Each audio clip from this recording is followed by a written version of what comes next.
Greetings, Exalted Ones. My name is Dash. I'm not really hyped for Solo a Star Wars story. It's at -1 hype, and that's why I feel like I could do a reaction. I told you guys I didn't feel genuine the way that I was overhyping Disney Star Wars for a while. I felt that it was necessary for my channel. That's what the fans wanted. You guys reached out and said, we appreciate your critique of The Last Jedi and be honest. So I'm going to be honest. This movie changed directions halfway through and got new director, which is basically a deathward spiral for most films. However, Rogue One reshot 40%, so I'm not sure that these rumors about Kathleen Kennedy wanting a less comedic take from the directors of 21 Jump Street is what happened and somehow Ron Howard is going to anchor it. What I do know is this: to take two of the most beloved characters. My favorite, Lando Calrissian, who was masterfully done by Billy D. Williams, and then, of course, Han Solo by Harrison Ford, and to make younger versions. Bafflingly, there's a plethora of characters that Disney could have chosen that wouldn't have to go up against the top tier characters. Maybe it's bringing them to a new generation, that's what people are telling me. Maybe I'm about to watch this teaser fresh because I haven't seen the cut down one and be like, wow, this is going to be like Heath Ledger stepping into the role of the Joker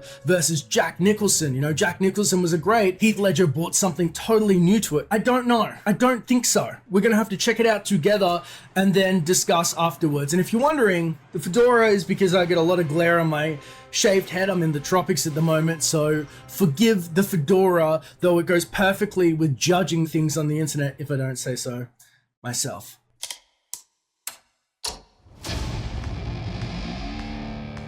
There's a little rock star. Scams on the street since I was 10.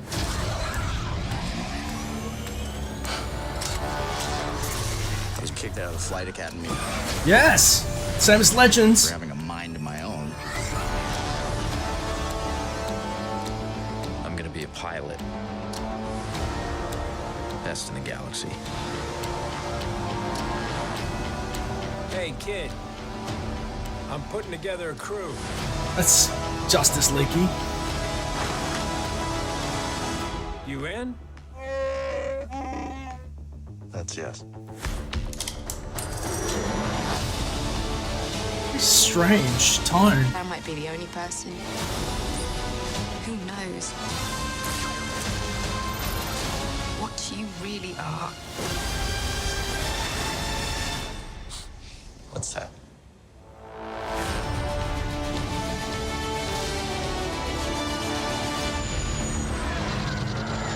What is that? Get ready. Thought we were in trouble there for a second, but it's fine. We're fine.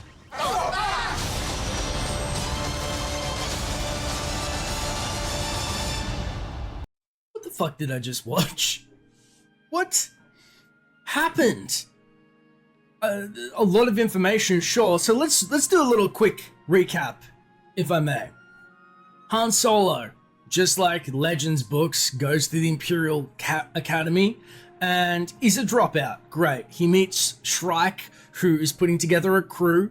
Again, the same, you know, he was an orphan boy. He later turns out to be of royal descent of Corellia. Who would have thought?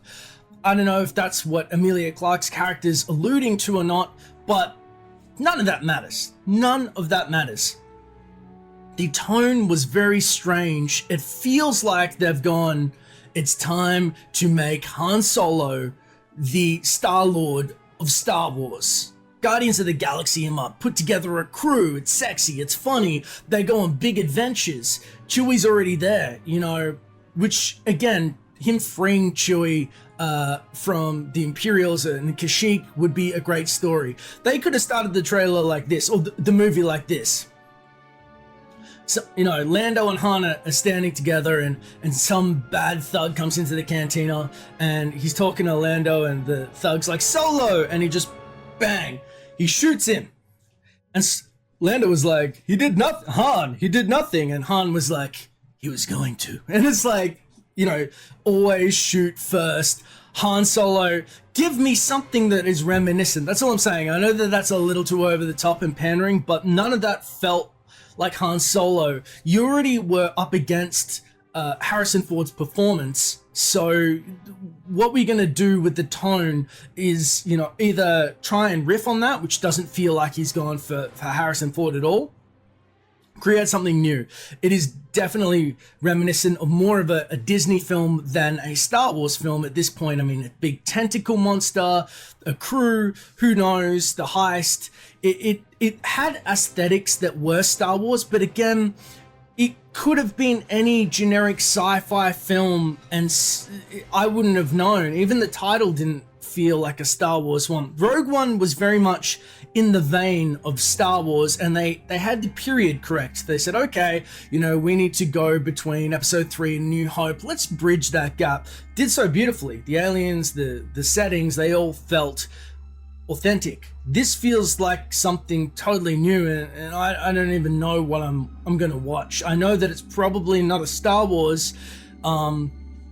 People talk about a agenda in Disney trying to reboot Star Wars by kind of push everything that you know out, and that seems to be true in this trailer, but I don't know if that they were aware of that, or the fact that they've just missed the mark so far with the feeling that this is just what happens. Now, Ron Howard himself is a stellar director, and you heard the fact that the 21 Jump Street directors had this comedic vision which wasn't aligned with Disney. How they get so far down a project and then they turn around and boot him out, I don't know. But you know, Rogue One again had 40% reshoots, so reshoots don't freak me out, but this movie's theme of kind of like a badass smuggler, you know, rock star. I expected that this would be the formative moments of Han Solo, that he would be a very, very angry young man who was much more ruthless than the cocky, joyful guy that we see. In the originals, he still was that rogue with a heart of gold, but he was a badass. They tried to soften that with, you know, taking away him shooting first, but he was pretty much a mercenary.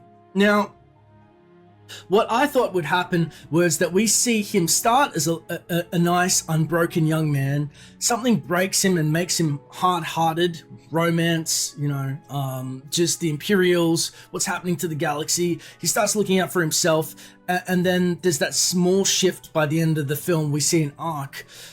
In this, it just seems like he's cocky, and I guess there's no real anger. I assumed that he would be much more just a brash intensity, and that's what they were going for. Now, the other side of it too that I'm kind of I don't know about was I was afraid that they would try and make it a comedy, you know, the original directors before Ron Howard, by making Han Solo do jokey things. You know, like we've seen some really bad comedic timing in The Last Jedi, but that's down to directors, I feel, and writing.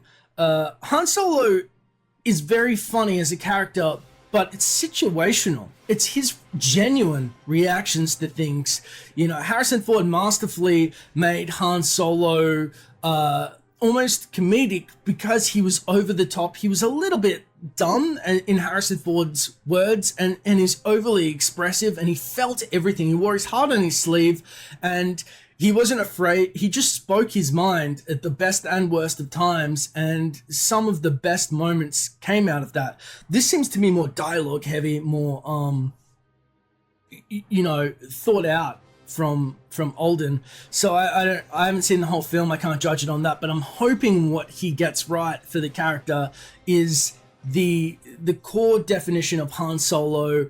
And obviously the physicality that Harrison Ford, it's one of the few things that if you watch any Harrison Ford movie, you know it's this raw physicality of what he's displaying. He understands the words and then he kind of embodies them. I guess that's acting, but it's why he's one of the all-time greats. You know, that's kind of the whole point of everybody having trepidation about anybody stepping into a young Harrison Ford Han Solo role.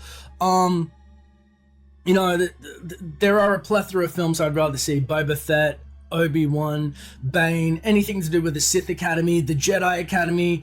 You know, it would have been a safer thing to have the guy who plays Winter Soldier, Sebastian Stan? Or was it Shaw? One of them plays Darth Vader with the mask off in Return of the Jedi. One of them is the Winter Soldier.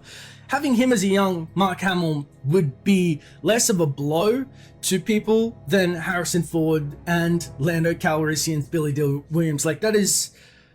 It's stunning to me, but nothing is going to shock me at this point anymore. Disney's kind of making these strange, bizarre choices where, you know, they are going to go away from the galaxy that we know, and I think that's kind of smart because they just keep on tinkering in a very small window time frame characters that don't make sense. They could go Old Republic, or they could go, you know, 100 years in the future, and that would be less invasive than just kind of going, hey, here's your favorite character. He's not like what he was anymore. Or here's your favorite setting. It's not what it was anymore. Or, you know, they just keep on doing that, and people are pushing back going, whoa, we already had the stories in Legends. Most people haven't read them, but they were fantastic for the most part.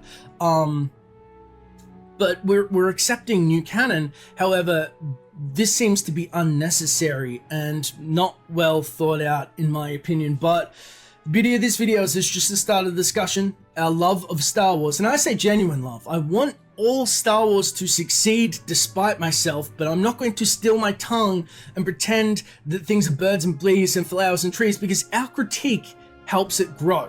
If we were just quiet and we said, this is perfection, Disney, you're the best, and it was terrible, then that's their benchmark. It's terrible. So this is out of love that we are expressing disdain for some of the actions, and give them praise where they deserve it.